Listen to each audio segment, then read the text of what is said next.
전 세계의 수많은 군사 전문들과 밀적들은 한국의 군사력에 대해 이렇게 평가합니다. 만약 일본과 붙게 된다면 막상각하의 양상을 보이다 압도적인 육군력을 앞세운 한국이 결국 일본을 점령해버릴 것이다.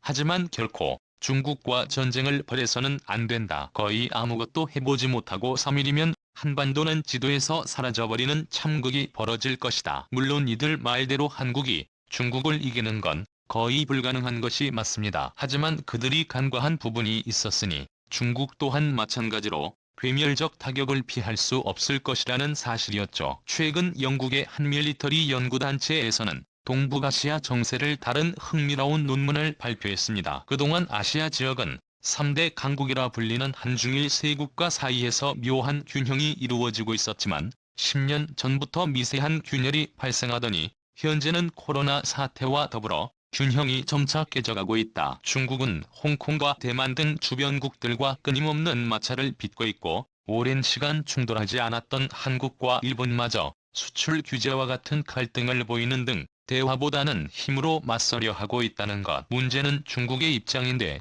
백신의 보급으로 코로나 사태가 종식될 기미를 보이자 세계 각국에서는 중국의 책임론이 대두되고 있고 더불어 미국과 등 대통령이 공식적으로 대만과 홍콩을 지지하고 나섬에 따라 중국은 이 같은 위기를 타개하기 위해 그 시간을 외부로 돌릴 가능성이 있다는 것인데요. 희생자가 누가 될지는 정확하지 않으나 최근 한국 문화를 끊임없이 침탈하려는 시도와 함께 항미 원조 70주년 행사에서 한국전쟁 당시 유엔군의 북진을 침략이라 규정하는 등 유사시 한반도는 결코 안전지역이 될 수 없다는 것이었죠. 하지만 중국이 만약 한반도를 넘본다면 이는 돌이킬 수 없는 실수가 될 것이라는 주장이 나왔습니다. 채널 명군 타이거 구독과 알림 설정 진심으로 감사드립니다. 왜 그런지에 대해 지금부터 자세히 알아보도록 하겠습니다. 결론부터 말하자면 중국에 승리하는 건 틀림없는 사실입니다. 이는 한국과 중국의 넘을 수 없는 체급 차이에 기인한 것으로 인구가 고작 5,100만에 불과한 한국에 비해 중국의 인구는 공식 통계로만 14억이 넘으며 경제력 면에서도 한중의 격차는 1:2 비율에 달하는데요. 군사력 측면에서도 중국이 한참을 앞서고 있는데 특히 해군의 경우 서해를 담당하는 대한민국 제2함대가 개전 몇 시간 만에 서해 제2관 전체를 뺏길 정도로 중국 북해 함대에 밀린다는 것은 상당히 심각한 문제일 겁니다. 어쩌다 충무공 같은 전략가가 재림하여 바깥으로 북해 함대를 막는다 쳐도 북한은 틀림없이 중국 편을 들게 될 것이고 이를 통해 끝도 없이 밀려들 지상군을 막는 것도 상당한 부담이 될 텐데요. 다만 여기서 부담이 된다는 것은 말 그대로 부담이라는 것이지 막지 못한다는 게 아닙니다. 한국전쟁 때와 같은 인해 전술이 통할 리 없는 지금 시대에 중국이 지상전을 개시한다면 반드시 서울을 장악할 각오로 남하해야 할 것입니다. 개장 초기에 한국을 완벽하게 점령하지 못한다며 수도인 베이징이 한순간에 날아갈 수 있기 때문이죠. 실제로 대한민국 국군이 보유한 현무 미사일의 사정거리는 무려 1,500km에 달하기 때문에 한국은 한반도 어디서든 베이징을 타격할 수 있는 미사일 전력을 갖추고 있습니다. 고질적인 분량으로 말이 많은 중국군의 요격체계가 정상 작동한다 쳐도 미국처럼 정밀하고 광범위한 지역을 방어할 쓰지는 못되기에 막대한 타격을 피할 수 없습니다. 과거 북한의 실수로 인해 미 해군 제7함대가 서해에 들어올 경우 중국이 거품을 물며 비난하는 것도 바로 이러한 이유에서인데 항모 전단에 딸린 구축함들에는 온갖 종류의 미사일들이 쌓여 있으며 이 미사일에는 심지어 핵탄두로 탑재 가능한 이한국 비행장에서 떠오른 B-51기가 베이징과 상하이 등 중국의 주요 대도시에 쏴대기 시작하면 참으로 볼만하게 될 것입니다. 중국은 S-400을 비롯한 요격체계나 제-의식과 같은 기초적인 스텔스 전투기를 보유하고 있기 때문에 과거 월남장과 같이 한국 공군의 일방적인 폭격을 구성하기는 어렵지만 어쨌든 한국은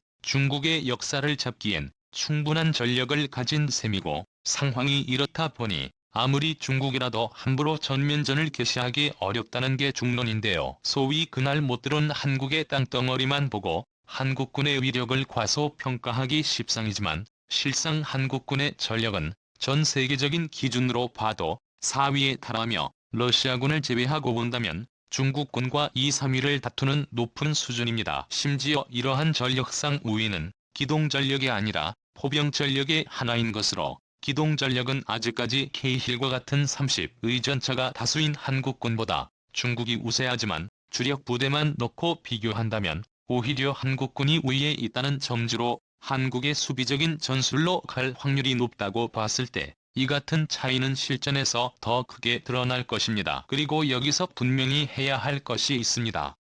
과연 중국 육군 전력은 소문대로 강하냐는 것. 한국 전쟁부터 비교적 근래에 있었던 중일 전쟁까지 실질적으로 중국의 대단한 활약을 한 전쟁은 한국전쟁잔인의 전설 이후로 거의 전무하다시피 한데요. 당장 중일 전쟁만 봐도 비록 한 달이라는 짧은 기간 동안 벌어진 국지전에 불과하나 베트남은 일방적으로 밀릴 것이라는 예상과는 달리 오히려 중국의 콧대를 꺾으며 그들에게 자부심을 갖는 역사를 만들어졌습니다. 그도 그럴 것이 중국군이 강하다고는 하지만 실제로 중국군에 관한 정확한 정보를 찾기는 하늘의 별 따기이며 세계 3위에 달하는 군대치고는 정작 신뢰할 만한 자료 자체도 거의 없는 것이 현실인데요. 걸프전 이후 군 규모를 감축하고 정예화를 추구하고 있다고는 하나 여전히 항공모함 같은 기술은 구소련에서 그대로 따온 것에 불과하며 대부분의 현대 무기들도 국산화를 추구한다는 명목하에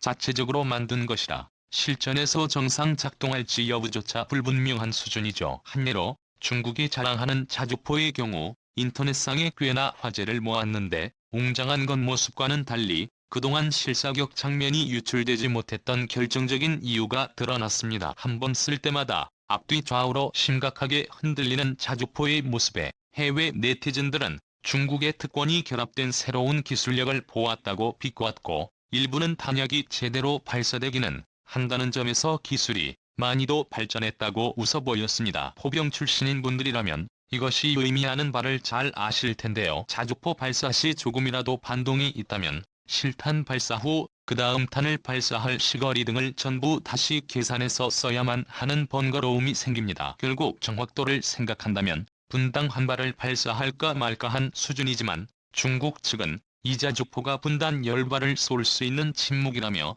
대대적으로 선전을 하여 소위 망신을 당하고 말았죠. 문제는 자주포뿐만 아니라 탱크를 비롯 대부분의 지상전 화기들이 이 모양이었다는 사실. 더 충격적인 것은 1, 5세대 전차로 평가받는 96식 전차가 1500대이며 3세대 전차인 99식은 그보다 적은 수준인데 평국방 스펙을 자주 내세우는 중국의 현실을 감안하여 대략 30%에 축소하고 보는 것이 기본적인 관점이라면 중국은 규모치곤 지나치게 적은 수준입니다. 반면 한국은 3세대 전차인 KD 1024대에 극여량형인 테일레일이 484대로 특히 중국의 99식은 러시아제 125mm 주포를 탑재하기 때문에 가장 중요한 관통력에서 무지막지하게 딸린다는 것으로 볼 때 한국군과 전략 면에서 별 차이 없다는 것이 중론이죠. 이 때문에 현재 아시아 최강으로 평가받는 기동단은 놀랍게도 한국의 제철기종단이 차지하고 있는데요. 물량팔이라면 모를까.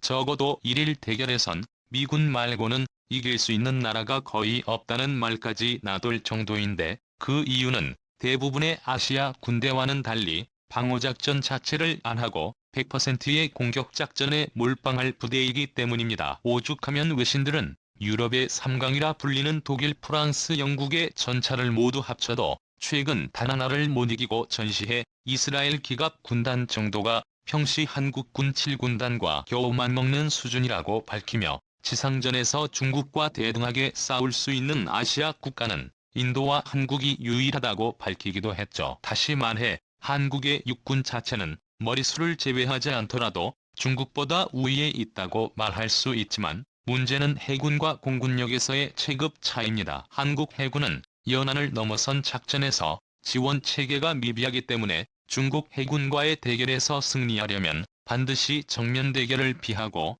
육지 상륙을 저지한다는 목표로 싸워야 가능성이 있습니다. 하지만 북해 함대를 괴멸시킨다 쳐도 중국 주력 함대인 동해 함대와 남해 함대가 북상할 시대응 방법이 없다는 점, 또한 미군사 전문가들이 말하기엔 한국이 중국 공군을 막으려면 최소 전술기만 1000여 대 이상 필요하다고 평가하고 있지만 여전히 공군 측은 500대를 고수하고 있다는 것이 현실인데요. 하지만 국제적 왕따를 자처하고 있는 중국은 혼자서 싸울 수밖에 없는 것과는 달리 한국의 영원한 우방미군이 참전한다면 중국이 자랑으로 여기는 해군 전략도 위력을 발휘할 기회조차 없을 것이라는 사실이죠. 결론적으로 한국은 우리 생각 이상으로 강한 나라이며 이 점을 항상 명심하고 자부심을 가져보는 것도 좋을 것 같습니다. 끝까지 시청해주셔서 감사합니다. 채널 명군 타이거 구독과 좋아요, 알람셀 점은 좋은 영상을 만드는 데 많은 힘이 됩니다.